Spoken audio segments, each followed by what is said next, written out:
Okay ချင်းပြေးရှောက်နေကြဆိုပါတယ်ဒီနေ့မှာကျွန်တော်မြန်မာပြည်တွင်းပြည့်ဒီဇိုင်းမြန်မာပြည်တွင်းပြည့် brand ရှာပပတွေတဲကမှာ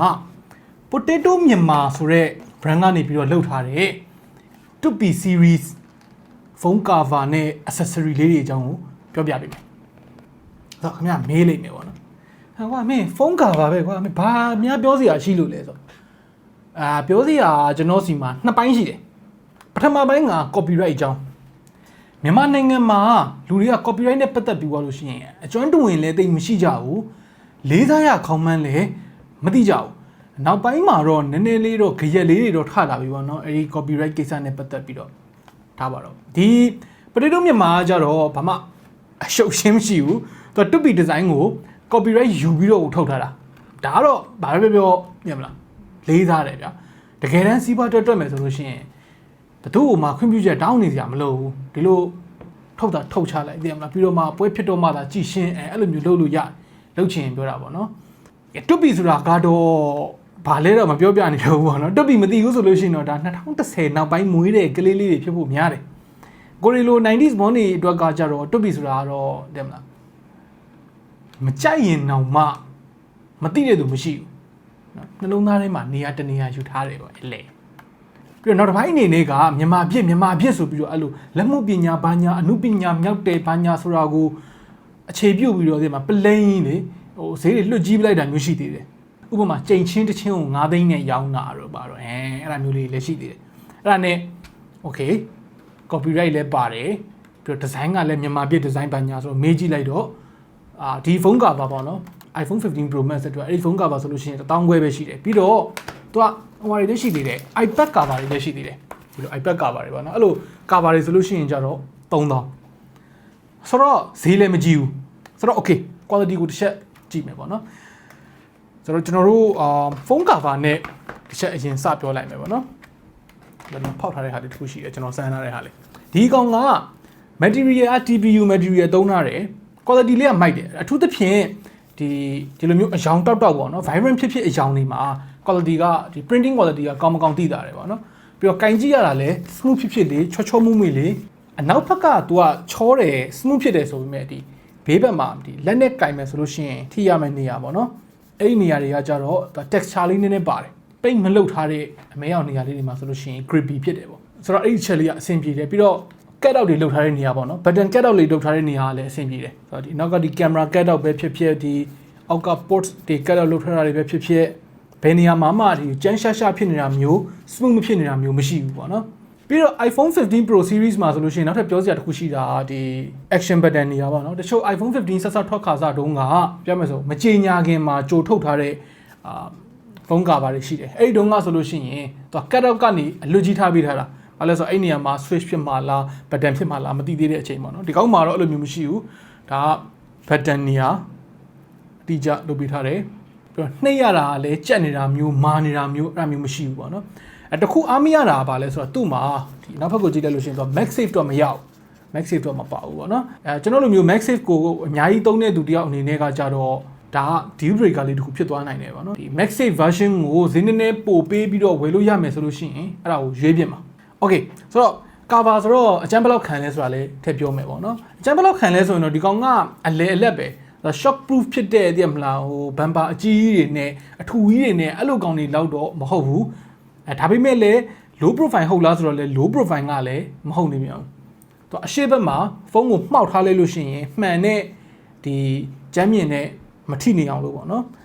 နည်းနည်းလေးဘမ်ပါတေးလေးပါမယ်ဘောင်လေးပေါ့ဘောင်လေးတေးလေးပါမယ်ပြီးတော့ကင်မရာဘက်ကိုကာကွယ်ပေးမဲ့ဒီဘမ်လေးလည်းပါတယ် protection လေးပေါ့နော်အဲ့ဒါလေးလည်းပါတယ်ဒီ cover တက်ထားလိုက်ပြီဆိုလို့ရှိရင် rock မဖြစ်နေသလောက်ပဲနည်းနည်းလေးတော့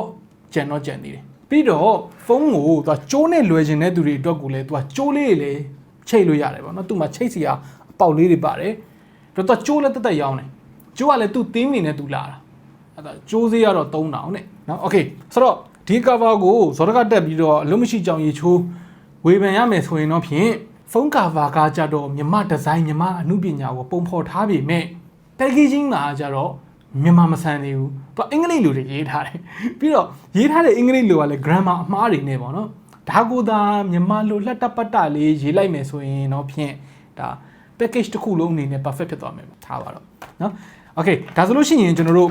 iPhone ပြီးသွားပြီဆိုတော့ iPad cover ဘက်ကိုတစ်ချက်လှည့်ကြည့်လိုက် design တွေကတော့ phone က cover design နဲ့ iPad က cover design နဲ့အတူတူပဲဒါပေမဲ့ material တော့ကွာသွားတယ်သူ phone တော့ကခုနကကျွန်တော်ပြောခဲ့သလိုမျိုးပဲသူက smooth ဖြစ်လေးဆိုပေမဲ့ဒီ iPad အတွက်မှာကြတော့သူကစာအုပ်တအုပ်လိုမျိုးဖြစ်သွားတယ်တဲ့လား leather ကြိုးချုပ် notebook လေးတအုပ်လိုမျိုးဖြစ်သွားတယ်သူ့မှာ texture လေးတွေပါတယ်အရောင်တွေကလည်းခုနလိုမျိုးပဲ vibrant ဖြစ်လေးပဲပြီးတော့အထဲမှာဖွင့်ကြည့်လိုက်မယ်ဆိုလို့ရှိရင်ကျွန်တော်တို့ဒီမှာ Apple Pencil ထည့်စရာနေရာလေးလည်းပါတယ်ပေါ့နော်ဆိုတော့ iPad ထည့်လိုက်မယ်ဆိုရင်